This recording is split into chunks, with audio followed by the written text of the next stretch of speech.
And that was the genesis of this, which is the facilities list. And I want to go through this very quickly of where the key facilities are. Now keep in mind, these are all run by a hybridized entity. It's part government, unacknowledged special access project, compartmented, deep black, transnational security state, and 3/4 corporate. The action is in the corporate sector.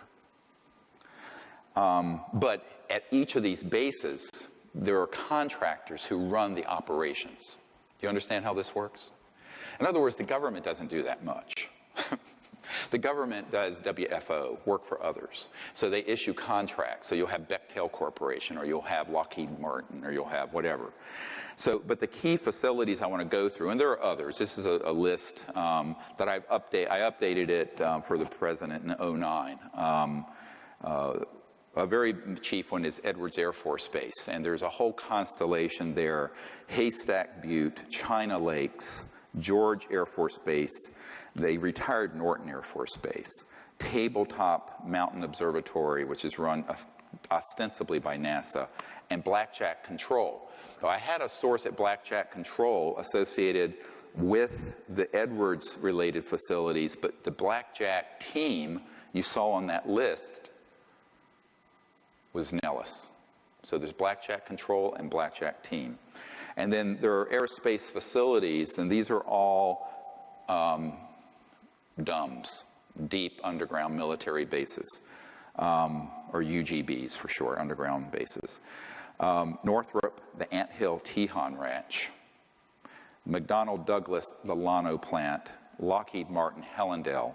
Then Phillips Labs, and the North Edwards facility. And I will add that since then, a newer facility called the Cube, which is up past Lancaster, Palmdale, up in the high desert outside of, in the Edwards Range and classified airspace, is a Lockheed Martin Skunk Works facility where the state-of-the-art R&D is going on.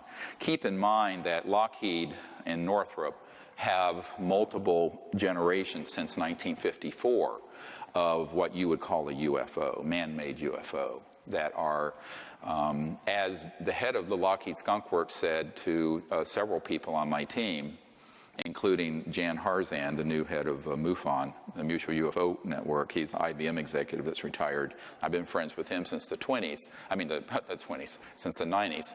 He is a man who is of great integrity, and he actually was at the meeting along with several other of my friends when Ben Rich, the head of the Lockheed Skunk Works, a super secret, it's where the U-2 spy plane in that movie came from, said, we can take ET home.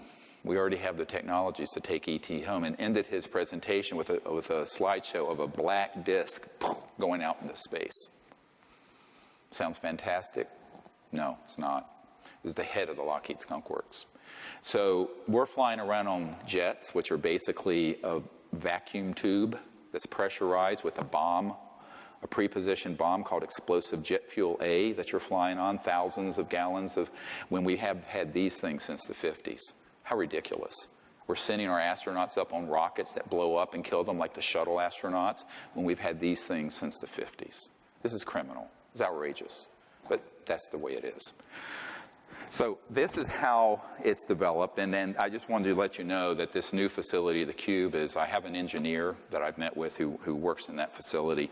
And they work on not just the propulsion systems, but also the electronic warfare systems and the bio-nanotechnology, which we'll get to after our break. And those are the things that the UFO retail world of books and movies and conferences would call aliens. These are man-made.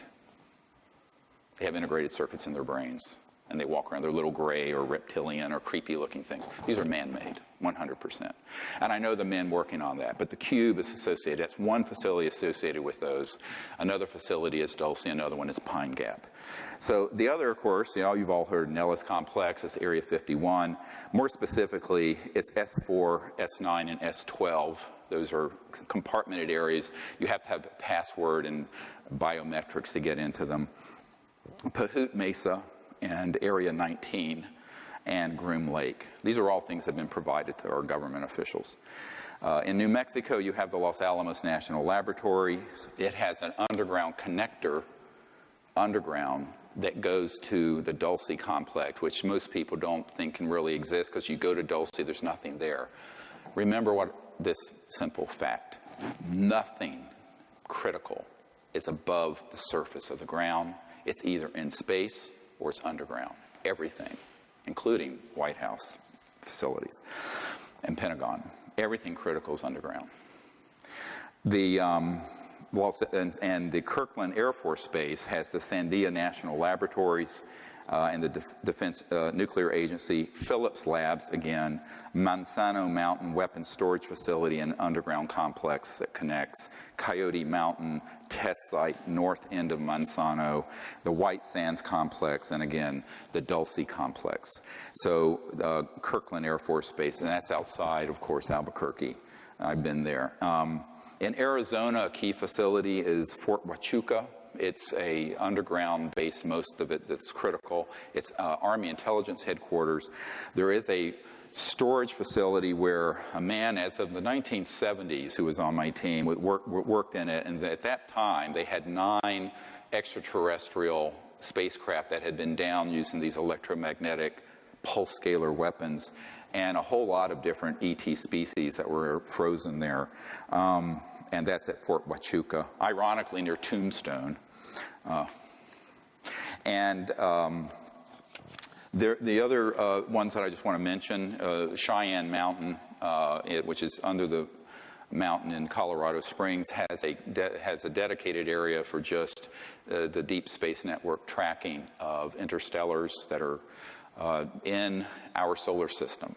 And one of my military advisors, a man who's been in many of these unacknowledged special access projects, actually was in that facility and got to see this Console 50 where they had tracked, and he said that they had tracked an object at that time that was in our solar system that was 26 miles in diameter, an artificial ET object, moving, as he put it, under its own steam. He's a Navy guy. I said, I don't think it's working with steam, but yeah, you're right. Another critical facility is the Lawrence Livermore Labs, the Pine Gap Underground Facility in Australia. I have a picture, actually, of the above-ground facility there that a man who'd worked there sent to me. The Redstone Arsenal Underground Complex in Alabama, that also has an association with the Marshall Space Flight Center. And in Utah, one of the most critical, and this is the most critical one that's new, is the Dugway Proving Grounds outside of Provo. And this is classified airspace above and no access by ground. Above ground, you don't see much, and everything is underground. Richard Foch, this Naval Research Labs official, was out there with some Generation 5 or 6 or whatever night scopes doing an operation, and he looked out and he saw these objects coming out from underground that then zipped over, and that were these massive disc and triangular shape anti-gravity objects that were ours, and some were just sitting out there watching him. And that's outside of Provo, out in the desert. So that is a very key, and that one is mostly manned by folks who are part of the Mormon corporate empire, which, if I were to rank who has what kind of say-so over policy on this, that would rank certainly ahead of the president or Congress. I won't comment further than that. This is not to make an aspersion to rank and file Mormons. It's just this is how that operation works. The agencies in the U.S. government are associated with this. The AFOSI, Air Force Office of Special Investigation, of course, compartmented operations at CIA, the Defense Advanced Research Project Administration, the Defense Intelligence Agency. Now, notwithstanding, I briefed the general who was head of it. He wasn't given any information, but we have Disclosure Project witnesses who are DIA assigned contractors who were very involved in ET and UFO technology issues. Certain compartmented operations at the FBI being tightly held. And every military intelligence division, Army, Air Force, Navy, have compartmented, unacknowledged operations that feed into this magic committee. The National Reconnaissance Office, the National Security Agency, again, a very compartmented operation, certainly nothing that Edward Snowden had access to my knowledge, although it's been asked, and the various space commands.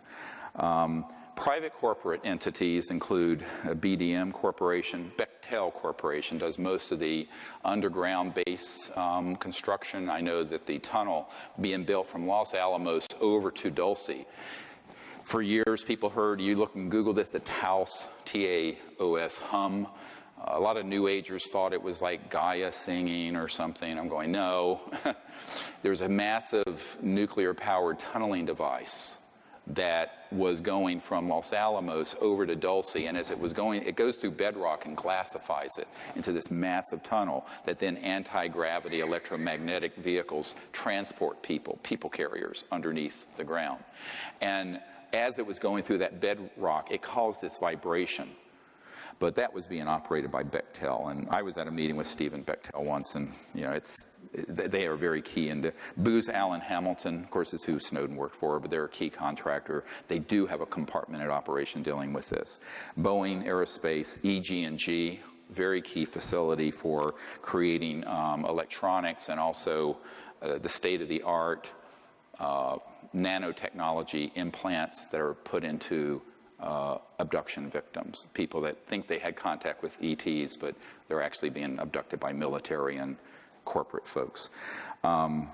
E-Systems, which is now a division of Raytheon. Lockheed Martin, I've mentioned. McDonnell Douglas is now part of Boeing. MITRE Corporation, M-I-T-R-E, very key in terms of anti-gravity and high-tech. It's here in the D.C. area and other places. Northrop Grumman. I mentioned Phillips Labs before, Rockwell International, SAIC, and this is one of the crown jewels. SAIC is a company, Science Applications International Corporation. Admiral Bobby Ray Inman has for years been a member of this magic committee, along with Dick Cheney and Papa Bush. But the SAIC, he had been National Security Agency head. He moved from National Security head over to the board of SAIC. And in a little side story, interestingly, when I asked Senator Barry Goldwater, when I was at his home some years ago, and he'd run for president in '64, but he always had an interest in this, but had never been told anything. And we started comparing notes of who we knew, and he said, how can I help you? I said, well, if you could reach out to some of these people on this magic committee, it'd be great. And so, we named some names. He didn't know the ones I mentioned. And then I said, well, Admiral Bobby Ray Inman. He says, oh, Bobby Ray, we've been friends for years. I said, well, get hold of him. Give him a jingle, would you? So he did.